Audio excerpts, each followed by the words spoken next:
दिल्ली में कोरोना के केसेस में बढ़ोतरी होनी शुरू हुई है। हमने टेस्ट भी ज़्यादा करने चालू किए हैं। पिछले कुछ दिनों में हमने काफ़ी टेस्ट किए हैं दिल्ली के अंदर, और कोरोना के केसेस में बढ़ोतरी भी चालू हुई है।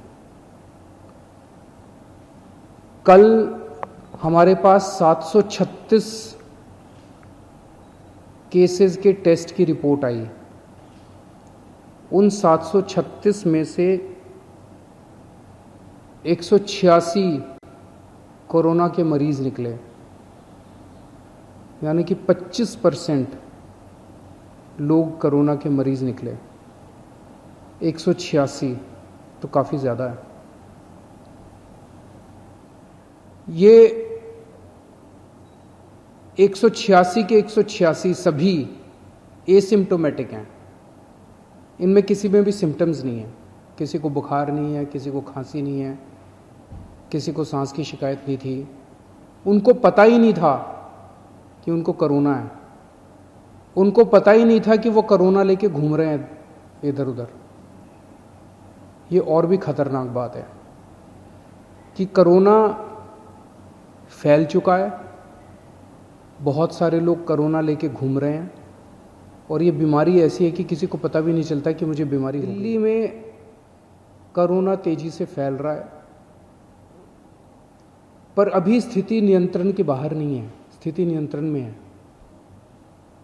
स्थिति चिंताजनक है, पर घबराने की ज़रूरत नहीं है। अपने को सबको अनुशासन में रह के इसको कंट्रोल करने की ज़रूरत है।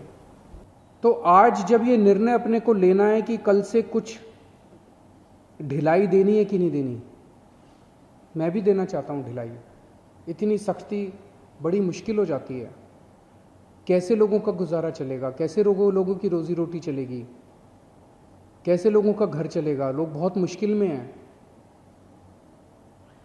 बच्चों के स्कूल बंद हैं। हम भी ढिलाई देना चाहते हैं, लेकिन ढिलाई देना बड़ा आसान है। और ढिलाई दे दी और स्थिति बहुत खराब हो गई, और उसके बाद अगर आईसीयू कम पड़ गए, और अस्पताल के बेड कम पड़ गए, और वेंटिलेटर कम पड़ गए, और ऑक्सीजन कम पड़ गई, और पता नहीं कितनी अगर जानें चली गई, तो हम कभी अपने आप को माफ़ नहीं कर पाएंगे। इसीलिए इन सब चीज़ों को ध्यान में रखते हुए हमें लगता है अभी थोड़ा संयम बरतने की ज़रूरत है।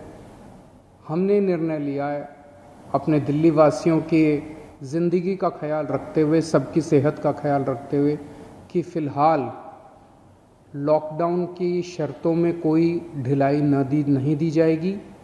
एक हफ्ते के बाद फिर से हम सारे एक्सपर्ट्स के साथ बैठ के, सबके साथ बैठ के इस पे दोबारा इसकी असेसमेंट करेंगे, और अगर ज़रूरत पड़ी तो उसके बाद ढिलाई दे सकते हैं। लेकिन फ़िलहाल दिल्ली में किसी तरह की कोई ढिलाई नहीं दी जा रही है।